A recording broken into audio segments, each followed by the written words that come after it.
abençoe. Em nome de Jesus. Que alegria poder estar com vocês mais uma vez. Acompanho pela internet, vejo as mensagens, vejo as festas. O pastor Edinaldo fala, hoje vai estar aqui o pastor tal, vem aqui, vai ter uma festa. E sempre cai alguma coisa, domingo é aquele movimento. Mas é um prazer demais estar com vocês. Uma alegria enorme. E eu fico muito feliz porque é uma igreja que ama o Senhor Jesus. Ama adorá-lo. Atrai a presença dele, que busca ele. Então é muito bom quando se está num ambiente em que o Senhor é o centro. Isso é muito bom, muito bom. Como ele falou, hoje foi o Enem, os concursos, então assim, tem muitas pessoas.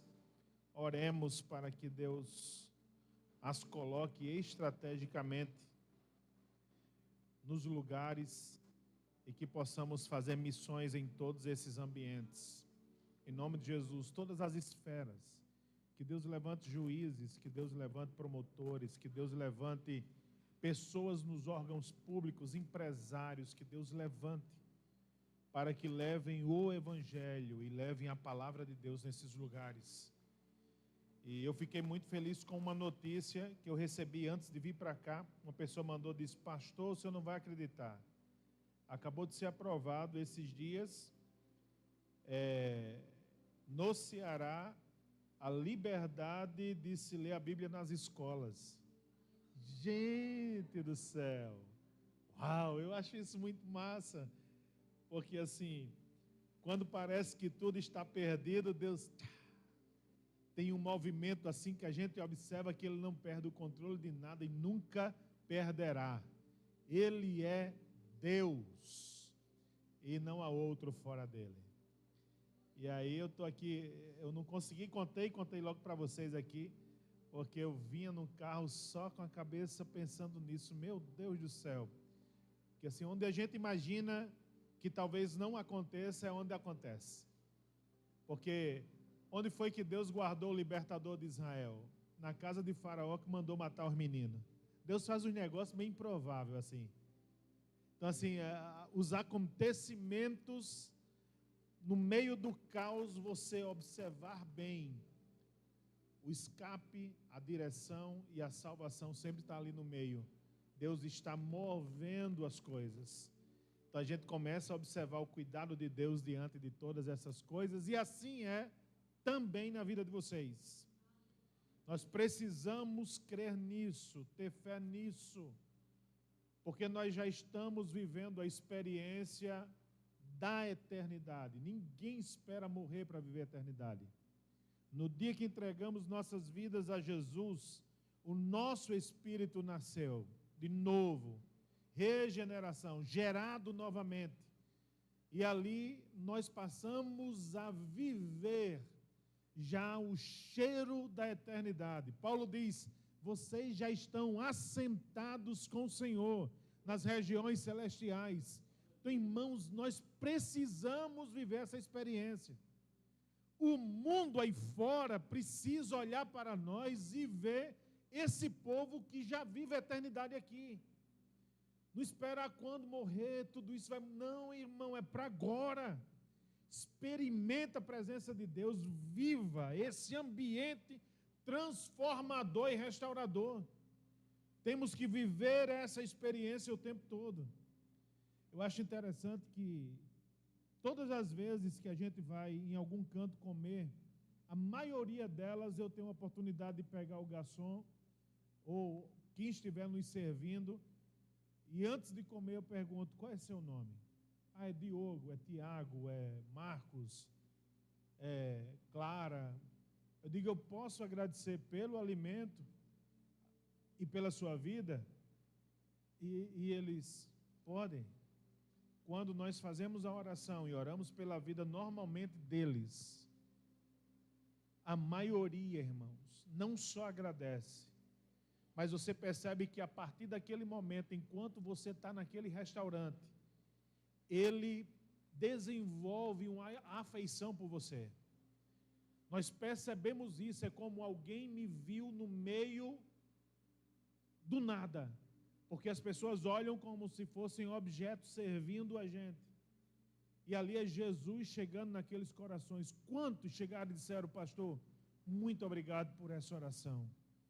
Era o que eu precisava. Foi a melhor coisa que aconteceu essa noite. E ali abre uma oportunidade de você ministrar a palavra do Senhor. Então, assim, isso é viver a eternidade, é respirar a eternidade. É já compreender que já estamos vivendo isso. Então, quando você sentir aquele impulso andando na rua, que às vezes vai andando no supermercado, vê alguém, e você tem aquele impulso, aquela impressão, ora por essa pessoa, e você diz assim, acorda a minha cabeça, eu tô doido. Tá, irmão, a gente já está conectado com o eterno. Ele só tem um canal para realizar as coisas dele aqui nessa terra. Onde é que o céu toca a terra? É através da minha vida e através da sua.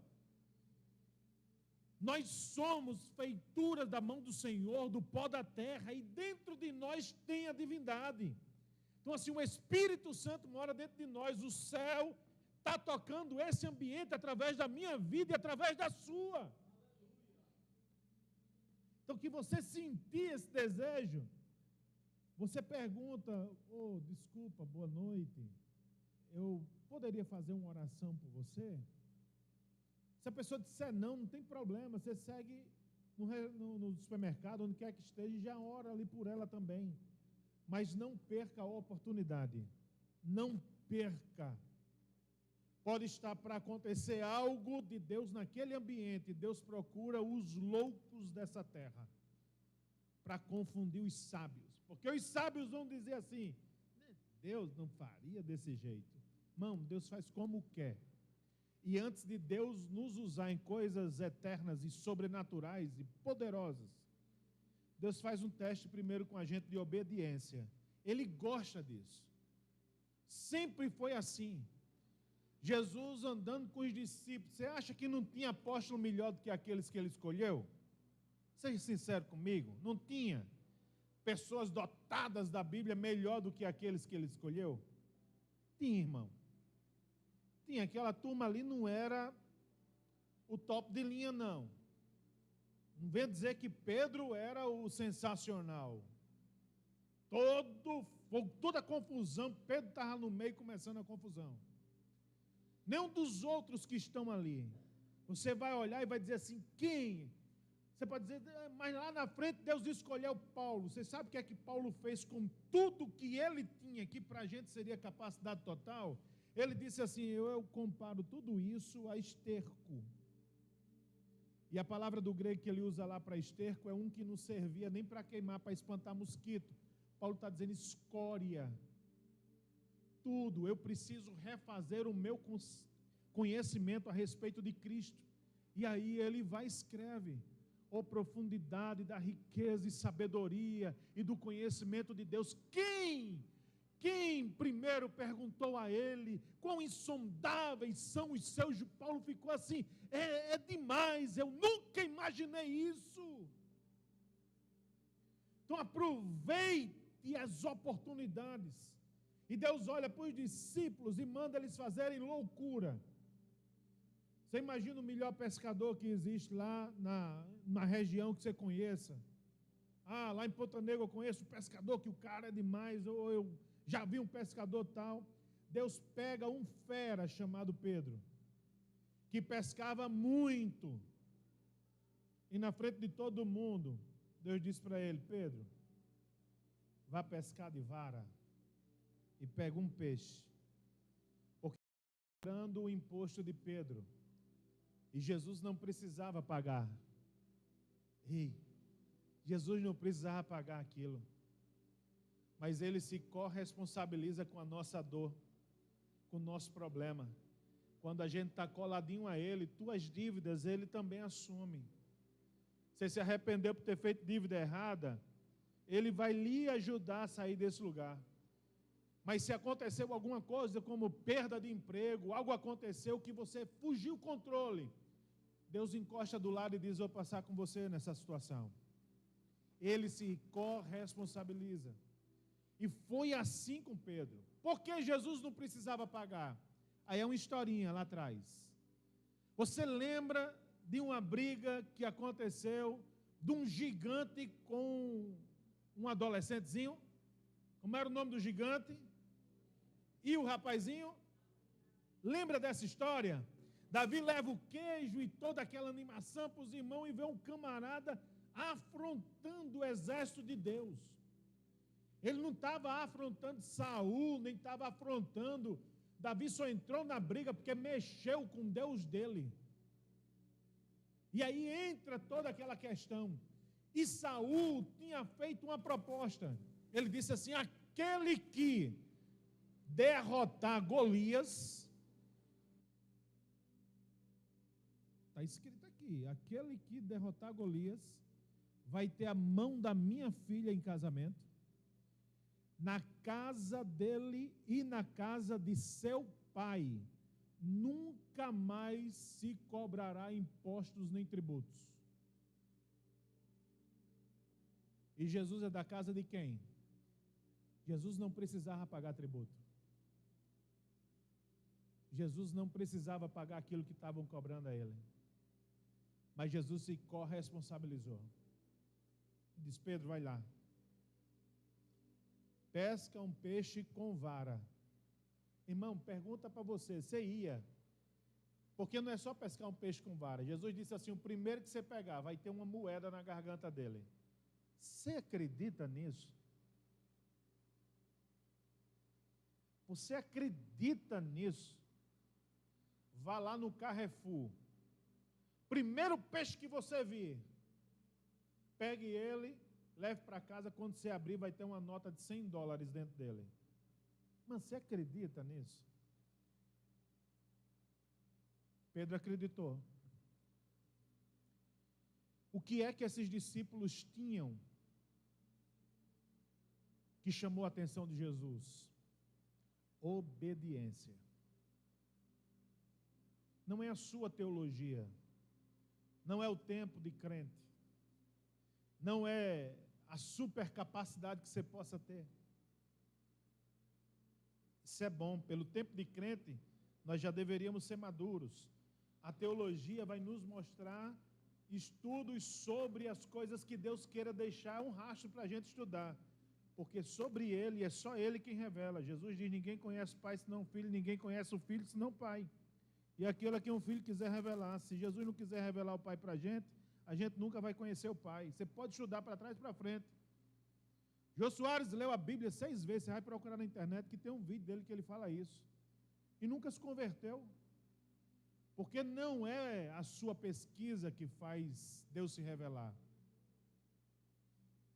É Ele querer se revelar a você pela sua fome. Obediência era que esses discípulos tinham. E aí você vai ver Jesus treinando essa turma para depois pregar. Pedro, treinado com um peixe, pouco tempo depois prega e 3.500 pessoas se convertem. Era mais fácil acreditar que uma moeda estava na garganta ou que 3.000 pessoas se converteriam? Gente, para Deus tanto faz. Jesus gostava de tratar sobre essas coisas simples, porque a gente é que complica. Jesus vai curar um aleijado e diz assim: levanta, toma a tua cama e vai para a tua casa. E todo mundo começa: que isso, que isso? Aí Jesus diz: qual é o mais fácil? O que é mais fácil dizer? Levanta, toma a tua cama, ou estão perdoados os teus pecados? O que é mais fácil dizer? Se eu fosse perguntar ao João está aqui, o que é mais fácil dizer? Está perdoado os seus pecados ou levanta, toma sua cama e vá para casa? O que é mais fácil? Eu vou trazer a gente para uma outra situação. Diga alto, baixo. Qual foi o mais fácil de você dizer? Dizer, você pode dizer o que você quiser. O que Jesus queria dizer para os discípulos é: o que é mais fácil eu dizer, irmão? O que é mais fácil eu falar? Perdoados estão os pecados ou levanta, toma a tua cama e vai para casa? Porque para Deus nada é impossível. É fácil. Jesus estava querendo dizer para os discípulos: entendam, para mim é fácil dizer para você que está em casa com essa gripe, com virose, doente, seja curado. É fácil, é simples. Nós precisamos acreditar nisso. E para treinar os discípulos nisso, Deus usa primeiro coisas que nos expõem. Lá vai Pedro com a vara agora no meio de todo mundo, e aquela galera que pescava dizendo: olha agora, o homem que pescava de rede, centenas de peixes, não pegar de vara. Ei, caiu a produção. Deus vai trabalhando muito com a gente. Depois ele pega 2 discípulos e diz assim: vem cá, queria fazer um negócio com você. Eu quero entrar em Jerusalém. Agora faça o seguinte: vá até a entrada da cidade. Vai ter um jumentinho amarrado na entrada da cidade. Acompanhe comigo. Vai ter um jumentinho amarrado na entrada da cidade. Ele nunca levou ninguém nas costas dele. Desamarre esse jumentinho e traga para mim. Irmão, você faria isso? Seja sincero. Eu vou te fazer agora, parafraseando Jesus hoje aqui. Aqui Jesus hoje. Aí ele diz assim: vem cá. 2 voluntários aqui que eu queria que vocês fossem na entrada de Natal, ali em Parnamirim, tem a Prime. Vocês entram lá. Vai ter uma Land Rover 0, que ninguém nunca sentou nela. Vocês entram nela e traz para mim. Mas o dono da loja vai correr e vai dizer: o que é que você está fazendo? Jesus disse: diga assim: o meu Senhor mandou eu vir buscar aqui. E deixa o resto comigo. Foi isso que Deus fez com os discípulos. Jesus mandou eles buscarem um jumento 0 quilômetro na entrada da cidade. Porque muito em breve eles estariam entrando na Porta Formosa e dizendo para um aleijado que nunca poderia andar: levanta-te e anda. Deus precisa nos treinar nas coisas do nosso dia a dia. Às vezes a gente diz: eu queria tanto que Jesus me usasse. E o que é preciso é aquela vontade que você tem de orar por aquela pessoa que às vezes está gripada e você diz assim: eu orar? Não vai dar em nada. Irmão, você ora. Mas pastor, e se não for curado? Toma o remédio. Mas você ora primeiro. Comece a se expor nos riscos.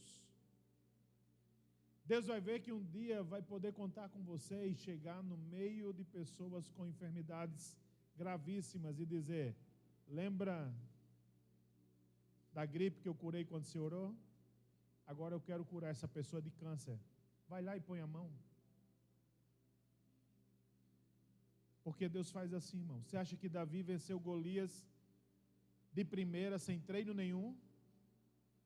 Não, primeiro Davi pegou um leão que roubou uma ovelhinha do pai, rasgou no meio.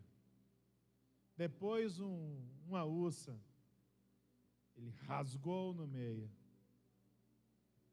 Quando Saul diz assim: ei, moleque, tu quer vencer o gigante Golias? Ele disse: deixa eu contar uma historinha.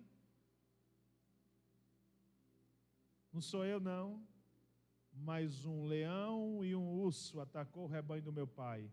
Eu parti os 2 no meio. Do jeito que eu fiz com eles, o Senhor me dará o filisteu em minhas mãos. Você está entendendo agora que quando vem aquele impulso de orar por alguém, de falar alguma coisa... Eu estava na rua, pastor, vindo no carro, vi uma pessoa, senti uma vontade de parar e dar uma palavra. Dê. Eu queria dizer algo para aquela pessoa no sinal. Diga. Diga, irmão. Diga.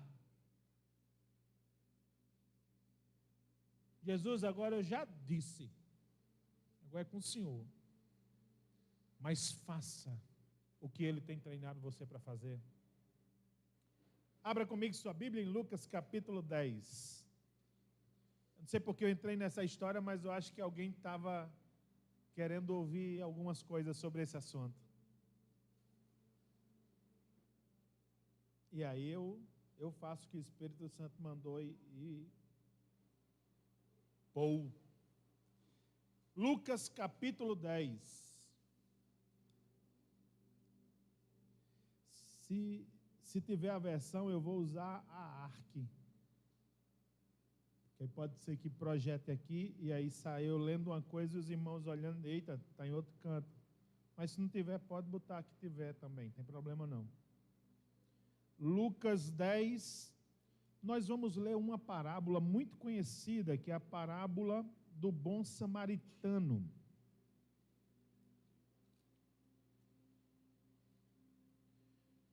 Lucas 10, a partir do 25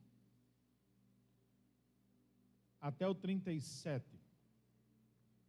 Diz assim o texto bíblico: E eis que se levantou um certo doutor da lei, tentando e dizendo: Mestre, que farei para herdar a vida eterna? E ele lhe disse: Que está escrito, como leis? E respondendo ele, disse: Amarás ao Senhor teu Deus de todo o teu coração, de toda a tua alma e de todas as tuas forças, e de todo o teu entendimento, e ao teu próximo como a ti mesmo. E disse-lhe: Respondestes bem, faça isso e viverás. Ele, porém, querendo justificar-se, ou justificar-se a si mesmo, disse a Jesus: E quem era o meu próximo? Respondeu Jesus, disse: Descia um homem de Jerusalém para Jericó, e caiu nas mãos dos salteadores, os quais o despojaram e, espancando-se, retiraram, deixando-o meio morto. E ocasionalmente descia pelo mesmo caminho certo sacerdote, e vendo-o, passou de largo. E de igual modo também um levita, chegando àquele lugar e vendo, passou de largo. Mas um samaritano que ia de viagem chegou ao pé dele e, vendo-o, moveu-se de íntima compaixão e, aproximando-se, atou-lhes as feridas, aplicando-lhes azeite e vinho e pondo-o sobre a sua cavalgadura, levou-o a uma estalagem e cuidou dele. E partindo ao outro dia, tirou 2 dinheiros e deu-os aos hospedeiros e disse-lhe: Cuida dele, e tudo que demais gastares, eu te pagarei quando voltar. Qual, pois, destes 3 te pareceu que foi o próximo daquele que caiu nas mãos dos salteadores? E ele disse: O que usou de misericórdia para com ele. Disse, pois, Jesus: Vai e faze a mesma maneira.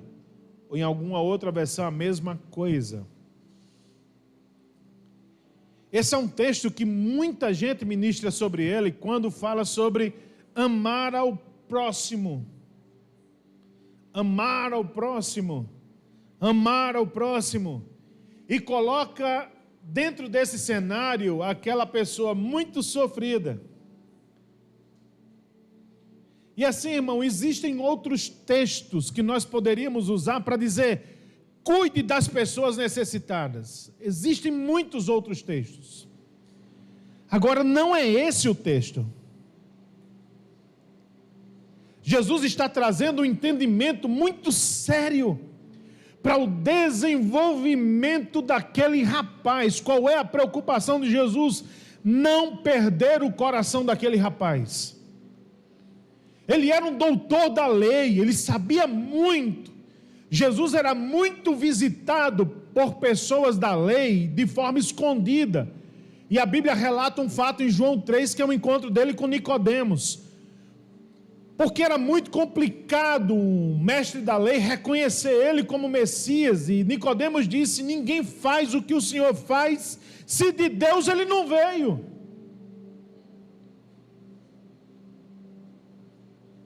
E a mensagem de Jesus que o levou à cruz, não era só o fato dele ser o Cristo. Mas se você ler sobre a história na morte e crucificação de Jesus, quando o sumo sacerdote rasga a roupa e diz: olha, ele se fez filho de Deus, foi o fato dele ser filho de Deus. Então, o que nós estamos olhando nesse cenário aqui, é um momento em que Deus está ajudando aquele rapaz a vencer uma das coisas que mais quebra o ser humano e mais derruba as pessoas. Quando nós falamos em uma ação diabólica para destruir o ser humano, Jesus disse: ele vem para roubar, matar e destruir. Mas aqui está exposto o que mais derruba, e o homem não percebe isso. Paulo diz assim: aquele que cuida está em pé, ou aquele que pensa que está em pé, cuide que não caia, ou melhor dizendo, aquele que pensa que está em pé, olha para ver se você já não caiu. Porque é exatamente esse sentimento que fez um anjo transformar-se em diabo. Pega o ser humano e o transforma em quê? Esse é o sentimento. É sobre isso que Jesus está tratando nessa história. Lembra do início da conversa? Ele diz assim: mestre, vem cá, o que é que eu faço para ter a vida eterna? Eu quero ter, é como se fosse algo que eu mereço, eu quero isso em troca, o que é que eu faço? Jesus vai e diz assim: o que é que diz a lei a respeito? O que é que você lê?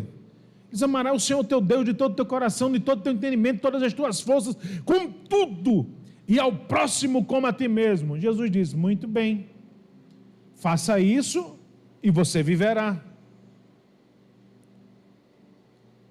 Mas o que é que o texto diz agora sobre esse rapaz? Versículo 29. Ele, porém,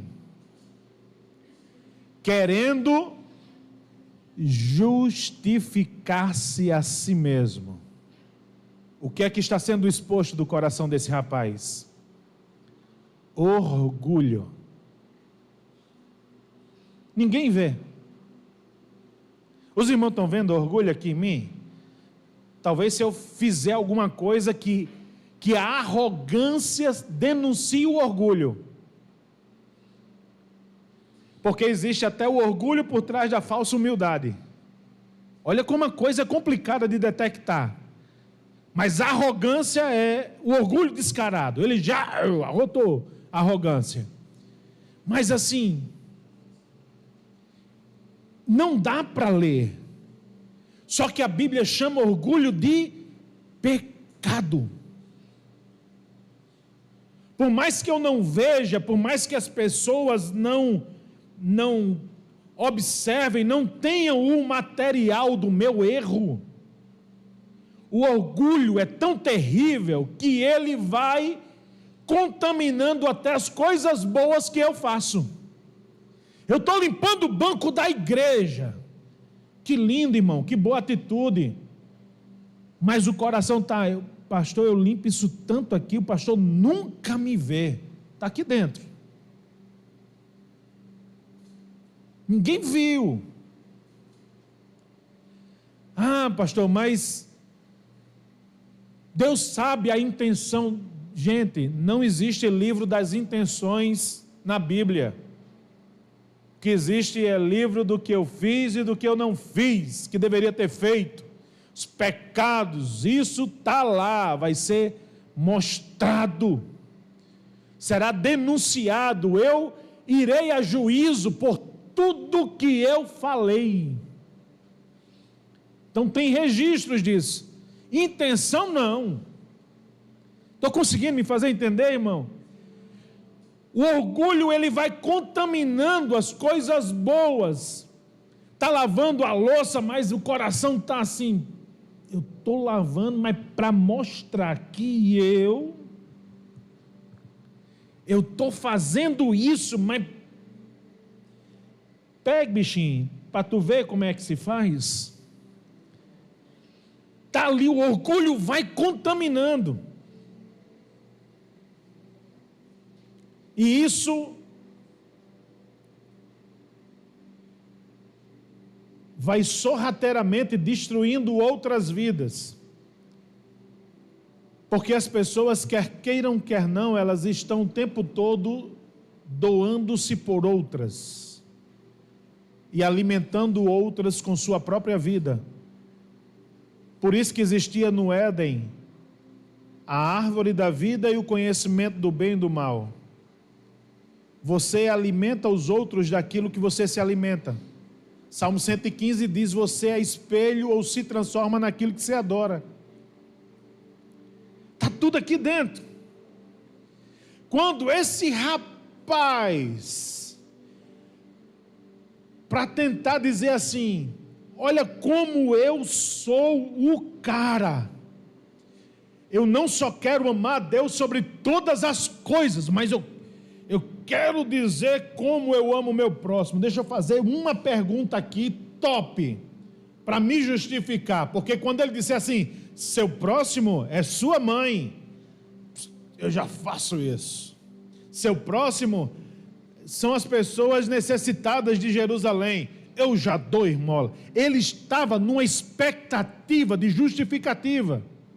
O texto diz, ele faz essa pergunta para justificar-se. Quando ele olha e diz assim, quem é o meu próximo?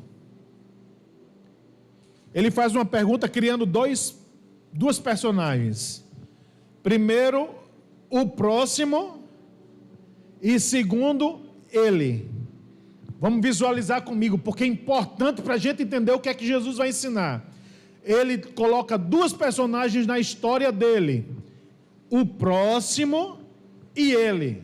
Ele diz assim, quem é o meu próximo? Eu quero amar o meu próximo. Não é isso que o texto diz? Eu amo a Deus e amo o próximo. Ele agora diz assim, quem é o meu próximo? Porque quando o Senhor disser quem é ele, eu digo, eu já amo. É uma autopromoção. Jesus começa contando uma história. E aí ele diz, olha, um homem descia de Jerusalém para Jericó, caiu na mão de salteadores. Jesus começa a botar gente na história. Está lá o próximo e está lá o doutor da lei. Aí Jesus diz, vem um homem agora de Jerusalém, descendo de Jerusalém. E aparece outro grupo, salteadores. Esses salteadores buscam matar, roubar e destruir. Olha as figurinhas. Pegam esse rapaz e bate, e deixam ele como morto. Era o estado dele. Se olhasse de longe, já morreu. Acabou, rapaz. E roubaram tudo dele, tudo, e foram embora. De repente, Jesus agora vai colocar 3 pessoas a mais na história. Nós já temos o próximo, que o rapaz botou, e ele. Jesus pega essa história, dá um stop, cria um rapaz descendo, muito tranquilo, é roubado por salteadores, que o deixam quase morto. Aí Jesus diz: agora vem descendo um sacerdote. Quando o sacerdote vem descendo, que vê aquele corpo que estava como morto. O que ele fez religiosamente não está errado. Porque se você tocar num corpo, você também se contaminava, se ele estivesse morto. Logo, o sacerdote passa de longe, ou seja, o meu sistema religioso não deixa exercitar a minha religião, que é amar os pobres, oprimidos, indefesos, viúva, órfão e tal. Não me deixa viver o que eu prego. Mas eu estou vivendo a religiosidade, então eu passo longe, porque eu não posso me contaminar, eu tenho um serviço, um culto para fazer. Vai. Aí vem um levita, que não era o camarada do sumo sacerdote, ou o sacerdote, mas também era alguém que servia no altar, que arrumava o lugar, que botava os pãezinhos no lugar, ajeitava tudo, que limpava, e assim, bem, se eu tocar, eu também hoje à noite no culto não ministro, porque eu vou estar sujo, imundo, e ele está ali, o bichinho já morreu, fazer o quê? Passa longe. 2 personagens se foram, um representava o antigo sacerdócio, a lei que não podia salvar ninguém, e o outro representava os rituais de Levíticos, que também só cobriam o pecado, mas não perdoava ninguém. Olha só, Jesus explicando tudo para aquele camarada. Você sabe tudo sobre a lei, isso aí não cura ninguém. Mas o cara quer saber quem é o próximo dele. Aí Jesus vai e diz: agora vem um samaritano. O texto não diz se o rapaz que está caído era judeu ou não, vinha de Jerusalém. A questão é que o samaritano, quando viu, a Bíblia diz assim, ele teve compaixão.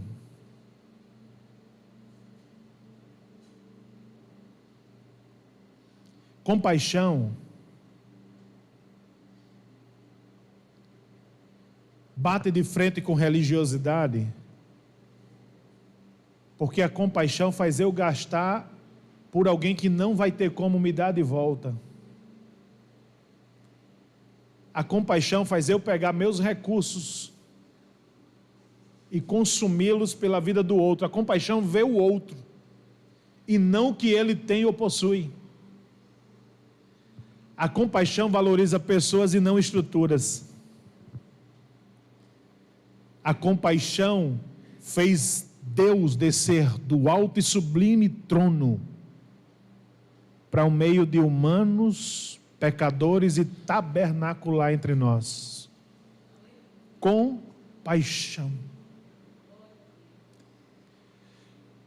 Meu Deus. Aquele samaritano vai para compaixão, ele pega o que há de caro, o vinho e o azeite. Eu vou limpar essas feridas, fazer asepsia, usando ali o vinho. Depois pego o azeite, que é caro, vou usar um anti-inflamatório, vou cuidar. Ele cuidou, atou as feridas, colocou, ele decidiu ir a pé, e levou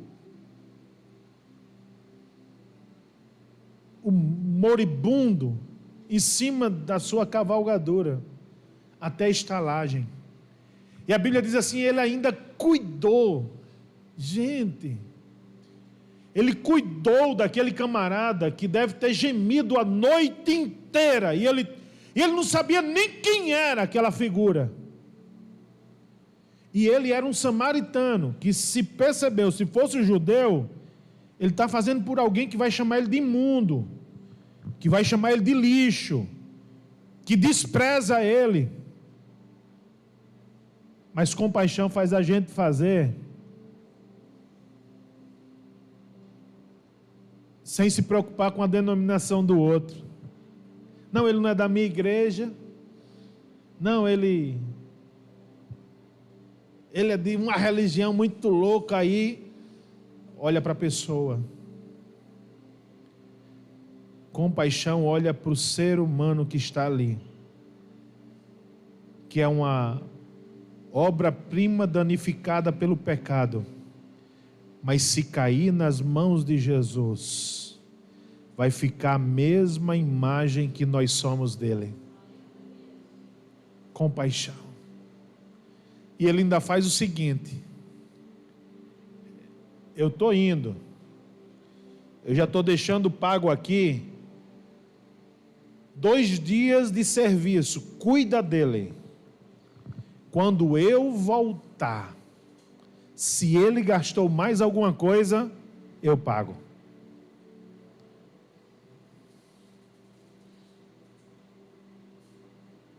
Que história, irmão.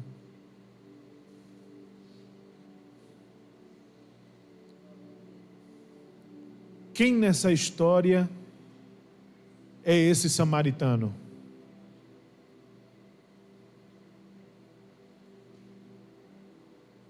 Quem nessa história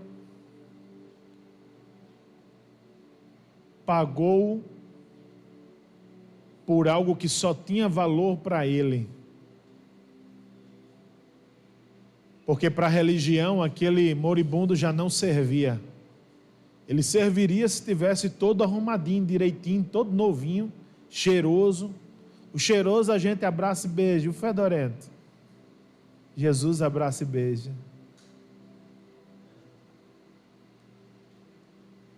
Jesus olha agora para o doutor da lei e pergunta para ele: quem foi o próximo daquele que estava caído?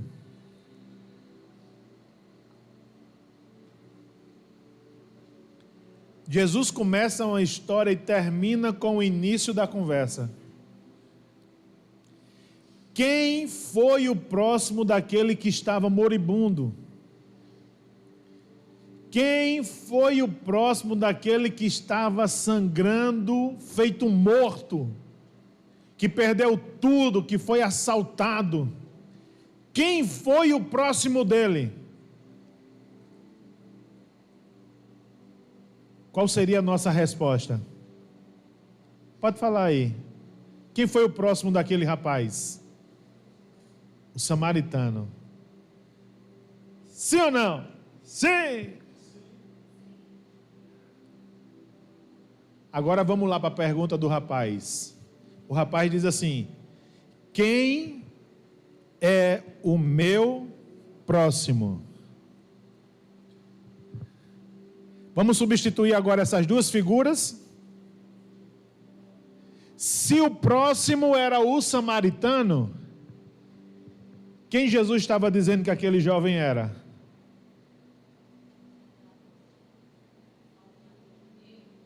Não. Oi? Aquele que estava machucado. A pergunta de Jesus é: quem foi o próximo desse rapaz esbagaçado ali?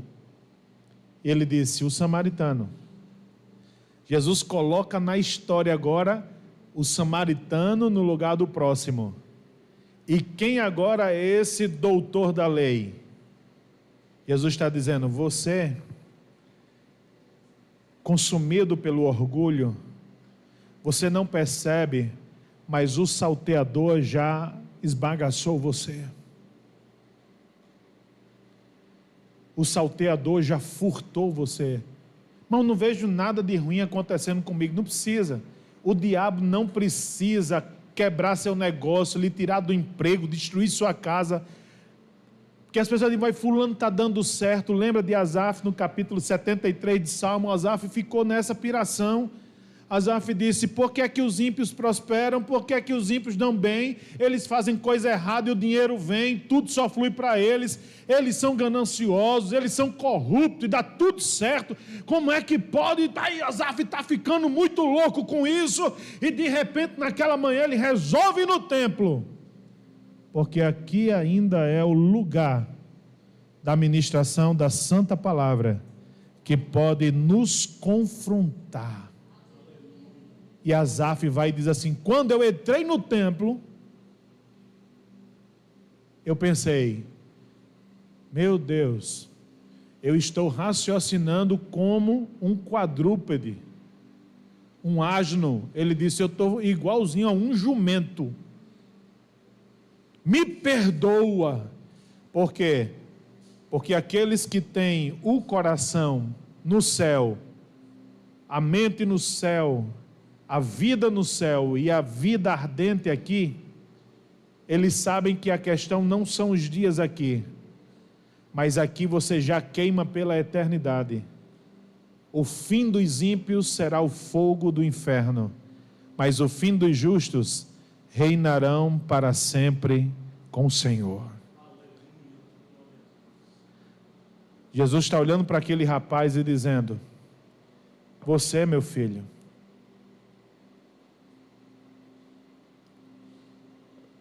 você é aquele rapaz que está ali em pedaços. Eu estou aqui conversando com você porque eu estou tentando tratar essa ferida. Eu estou lhe ensinando isso. Eu estou passando vinho e azeite em você. Meu interesse é que você seja curado, seja salvo, reconheça. Irmão, Jesus era, meu Deus do céu, muito doce. Jesus está com compaixão daquele rapaz.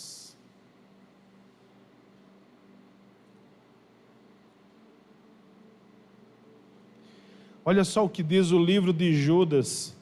Eu acho que Judas compreendeu isso. Meu Deus. Olha o que é que diz Judas, versículo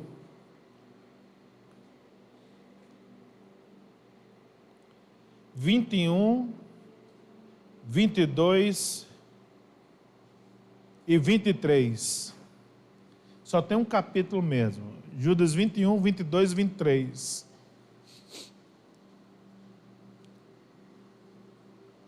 Olha o que ele diz: conservai a vós mesmos na caridade de Deus, esperando a misericórdia do nosso Senhor Jesus Cristo para a vida eterna. E apiedai-vos. Em outras versões ele diz assim: e amem alguns que estão duvidosos. Salve alguns arrebatando do fogo, tendo deles misericórdia com temor, aborrecendo até a roupa manchada de carne. O que é que Judas está dizendo? Não olhe para figura A, figura B e diga: esse é um filho de Satanás. Não faça isso não, irmão. Cristianismo a partir de Jesus não é isso. Tenha misericórdia dessas pessoas. Ouça o grito da alma delas. Como vai ser a salvação da vida dela não compete a mim e a você, mas compete a mim e a você ser como esse samaritano. Qual é o objetivo de Jesus com aquele rapaz? O que Jesus queria que esse rapaz se transformasse? Jesus queria arrancar, gente, Jesus nunca quis que esse rapaz desistisse de caminhar com ele, não era esse o objetivo, mas que ele entendesse o que significava ter aquele encontro. quando você passa a amar o seu próximo, agora a gente entende o que é o próximo. Próximo não são as pessoas necessitadas que eu ajudo. Minha esposa, ela não é meu próximo para eu ajudá-la. Próximos são aquelas pessoas que se doam por mim. Elas eu devo amá-los. Por quê? Porque no amor ao seu próximo reside a gratidão. E a gratidão é a morte do orgulho. O orgulho diz, ele fez isso por mim porque eu sou e eu mereço. Não, quando você olha para a pessoa e diz, muito obrigado. Obrigado por ter trazido a água, obrigado por ter cuidado de mim, obrigado pelo carinho de vocês. Eu estou matando o orgulho em mim, dizendo, você é a pessoa que eu devo amar. Amar o próximo, ele esbagaça o orgulho, porque me faz entender que o outro é quem cuidou de mim. Mas qual é o objetivo de Jesus com essa parábola? Ele conclui dizendo para o rapaz assim: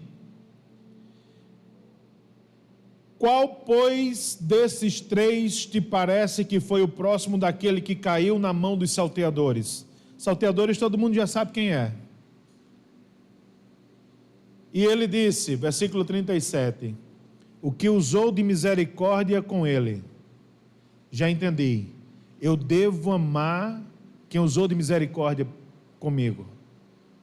Eu devo amar as pessoas que cuidam de mim. Por isso que a Bíblia é um princípio, o primeiro mandamento com promessa é honra teu pai e tua mãe, para que te vá bens e vivas muito sobre a face da terra. E te vá bem. Por quê? Porque não é fácil para uma mulher carregar 9 meses. Ah, mas minha mãe não me desejou. Não é sobre isso.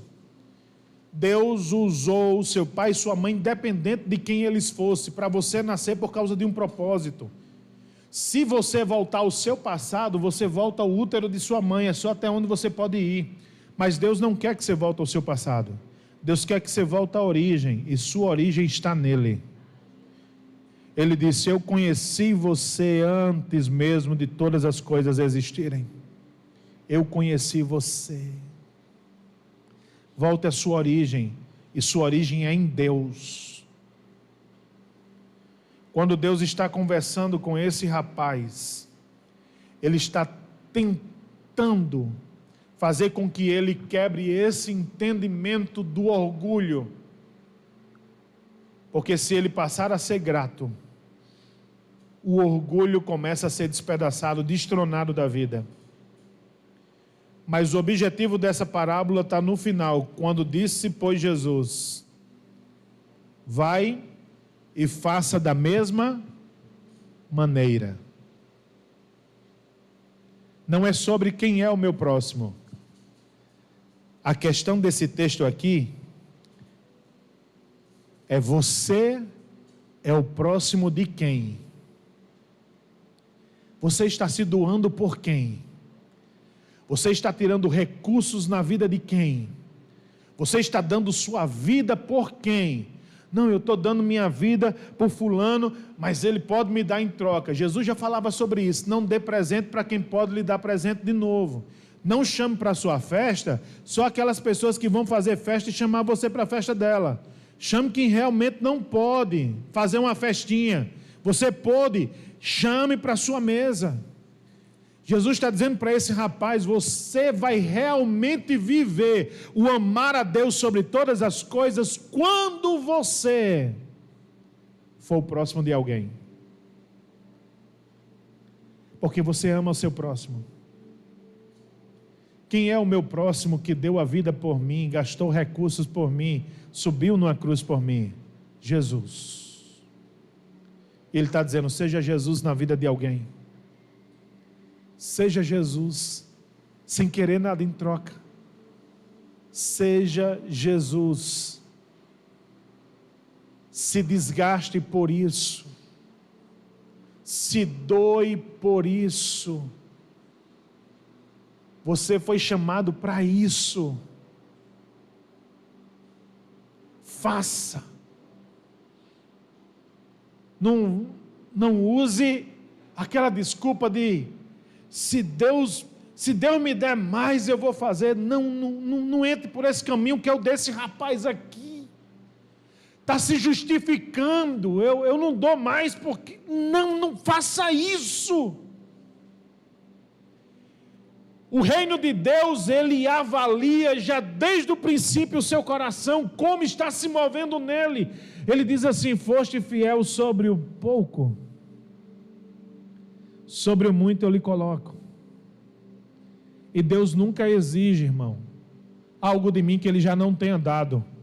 Por isso que ele diz: seja o próximo de alguém, porque eu estou sendo o seu próximo. Se eu perdoei você, perdoe.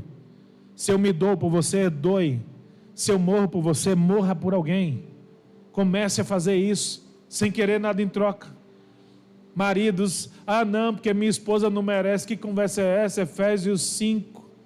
Diz logo para o marido: morra como Cristo morreu pela igreja. Você acha que a igreja não dá trabalho?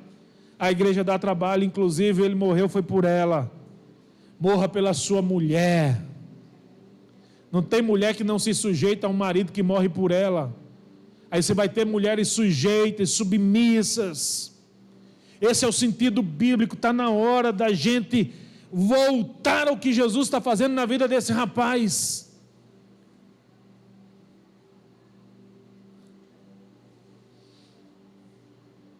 Faça o mesmo. Faça o mesmo.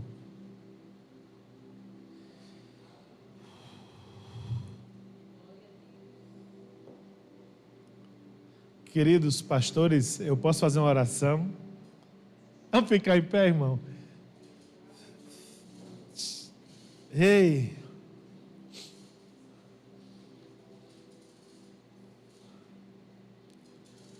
Vai tu e faz o mesmo.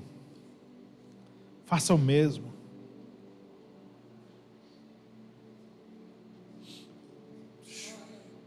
Faça o mesmo. Seja Jesus para alguém. Seja Jesus para alguém. Normalmente, no Antigo Testamento, e todo mundo sabe dessas histórias, quando um rei assumia, o que ele fazia com a família anterior? Ele mandava matar todo mundo. Isso para que ninguém venha querer reivindicar o seu trono. E a gente vê em várias histórias reais, na Europa, na França e tudo, pessoas reivindicando o trono, dizendo: eu sou o neto do rei que foi assassinado, eu sou herdeiro, e começa uma revolução. Mas quando Davi assume o trono, ele pergunta: tem alguém da casa de Saul para que eu possa fazer o bem? Ele diz: tem um rapaz, um aleijado chamado Mefibosete, que mora em Lodebar, terra dos esquecidos. Davi disse: chama ele para cá e devolva todas as terras que pertenciam ao pai dele para ele. E enquanto eu for rei, ele comerá na mesa do rei. Nesse episódio, Davi está sendo o nosso Cristo. E eu e você somos Mefibosetes. Davi devolve e diz para a gente: eu faço de você co-herdeiro, herdeiro de tudo que pertencia ao rei. E você vai sentar na mesa do rei. Chame alguém para a sua mesa. Mas pastor, na minha mesa só tem pão, manteiga e café. Ô irmão, é pão, manteiga e café. Não é sobre o que vai comer, é sobre o compartilhar com paixão. Isso é reino. Isso é começar a viver o que Jesus disse para esse rapaz. É ter a experiência de ser o próximo de alguém. Porque só assim nós estaremos refletindo a imagem de Cristo. Que Jesus está dizendo, seja para alguém, como eu estou sendo para você. Feche seus olhos. Querido Jesus, muito obrigado, Espírito Santo. Muito obrigado. Oh, Espírito Santo, muito obrigado por ter usado a palavra, por usar a palavra que o Senhor inspirou para modelar em mim a imagem de Jesus. Que essa noite tenhamos sido tocados pelo Senhor para entender, Deus, que não é a religiosidade nem as cerimônias que fazem alguma coisa, mesmo que pratiquemos as cerimônias, mas é o que está por trás, é a vida do cerimonial, é o Cristo que subiu na cruz e rasgou sua carne como o pão que comemos na ceia, e derramou seu sangue como o vinho que bebemos na ceia. Deus, que lembremos essa realidade e não simplesmente o ritual, porque ritual pelo ritual nós seremos como os sacerdotes e os levitas. Nós não iremos tocar no morto, nós não tocaremos na ferida dos outros. Isso dá trabalho, isso desgasta, isso tem preço. Mas o Senhor fez isso por nós.